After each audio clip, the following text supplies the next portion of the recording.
Have you ever participated in magic? The Holy Bible completely forbids participation in magic. First of all though, what is magic? Is it pulling cards out of your sleeves, etc.? Well, those are tricks. That's not really magic. It's a visual deception. It's something that appears to have happened but hasn't really happened. Is that the kind of magic I'm talking about? In a sense, yes, because you see, magic interferes with your senses, your vision, your hearing, etc. It just deceives what you perceive. And this is done either by showing you images or by saying things to you which interfere with your understanding. Now, if you see, for instance, a three-dimensional object in a two-dimensional form which has been rotated, let's say 45 degrees, you may not have a clue as to what that actually is. Now, you have now been deceived. Now, if someone else knows what that shape is and unrotates it 45 degrees and turns it back into a three-dimensional object, they have not been deceived, but they understand what the deception is. If they do not tell you what the deception is, they also are a deceiver. So that's how you would be deceived visually, let's say, looking at things from a different angle and perspective that you're used to. The same thing applies with speech. Now, some people are exceptionally eloquent, in fact linguistically acrobatic, and they may not even appear to be so, but what they will do is they will interfere with your perception of your belief system, etc., and manipulate you so that you do something in conformity with their will, either by what you think you've seen or by what you think you've heard. Let me give you a down-to-earth example of magic in action. A few years ago, the British government made an announcement concerning marijuana, and I remember watching this on the television, and it appeared as if marijuana had become legal in the UK. And I watched this and I thought, no, surely not, they're not going to do that. I mean, you know, you'd have little kids running around smoking it as well before you knew what was going on. There's no way that they're going to make that illegal. But they showed film of people sitting in Hyde Park in London smoking joints with the police just walking past. And the reporter was saying that, you know, you could smell the aroma of marijuana in a lot of places in Hyde Park. And so many people thought, it's legal, great, and out they went, smoking it in parks and streets. And they got arrested, one after the other, after the other, after the other. They were all taken to police stations. They were either warned or charged, taken to court and convicted, etc. So this was like a huge swoop on marijuana users in the UK.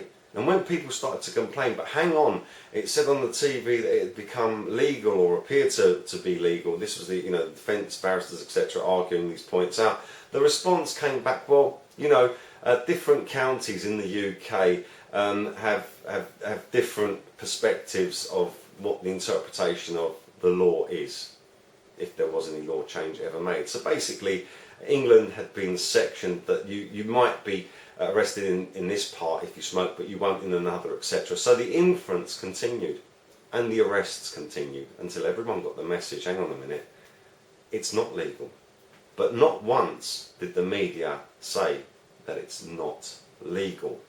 They showed people what people would have liked to have seen, that they wanted to be able to smoke marijuana legally, and so therefore they believed what they wanted to believe. They didn't look and listen carefully at what was being shown to them and what was being told to them. So this is an example of magic in action, of making something happen in conformity with your will. So how do we arrest thousands and thousands of people in one go? let's infer that marijuana might be legal. And that's exactly what they did. So this was magic in action, and of course turned the wheels of industry for the court money-making system.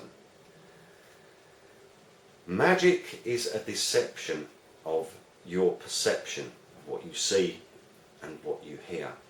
You have to listen carefully and you have to look carefully, because if you don't, you will be deceived by your own eyes, you will be deceived by your own ears. Did Jesus say, let him who has an ear hear? You have to listen carefully. God forbids magic. In other words, God forbids lies and deception. And this is what magic is. A lie and a deception.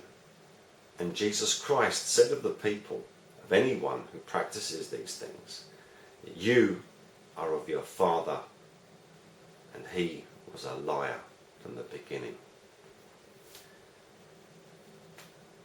These are the tares, the half-breed subhumans that live amongst us, and their father is Satan, but it is also of anyone else who follows the Satan. When they speak, as Jesus Christ said, when you speak of yourselves, for you are of your father, and he was a liar from the beginning. You cannot trust what isn't spoken straightly.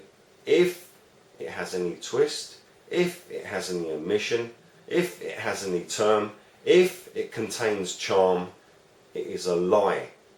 And you are being manipulated. You are having magic used upon you. And the people who use this evil garbage are trained how to use it from when they're young. And they're very good at doing what they do. If I could give you all one piece of advice on how to watch out for new people that you meet, whether or not they are involved in magic, in Freemasonry, when you shake their hand, never give them a firm handshake, because you, whoever you are, wherever you are, have been told that a firm handshake is the sign of a sincere man. Not so. What it is a signal to those who give loose handshakes that you are not one of them. So the next time someone offers you a handshake, or you go to shake someone's hand, do not grip their hand as you would normally. Leave them to make the first move in the gripping action of a handshake. And whatever they do, you do the same back. Don't let them know that you're not one of them. And then these people will begin to become apparent to you. Magic is lying and deception and confusion. Chaos, if you like, for you. And this is how they attain their order. Stay away from magic, and stay away from anyone who participates in it. Anyone who's keeping secrets in their lives has got something to hide. And Freemasonry is made and founded upon secrets. And the Holy Bible, the book of Proverbs, says that wicked men hide when no one is pursuing. In other words, you don't need to have secrets if you've got nothing to hide. Magic is a dark art and a white art to those who use it. Black and white, like a chessboard. They can use it for good, but only for themselves. And they can use it for bad, but only against others. It's an unfair system run by unfair people who are liars, cheats, thieves, criminals. And what I've found from my own experiences in life is that when someone has convoluted speech, they are also sexually deviant. Magic is a perversion of reality.